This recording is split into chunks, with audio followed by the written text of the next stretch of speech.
Hello KG2, it's Pusha Janjua here with the first lesson of reading. We will read with the help of phonics. We will start from page number 11. Start reading with me.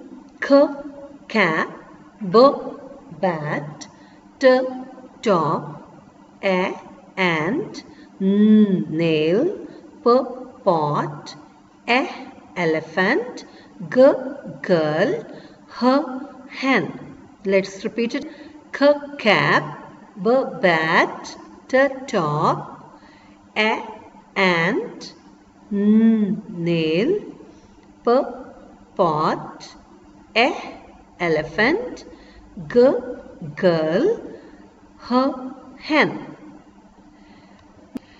Now it's your turn. Watch the video again and again and practice reading. Hope it will be fun. For any query, feel free to contact me on my email ID. See you soon. Bye.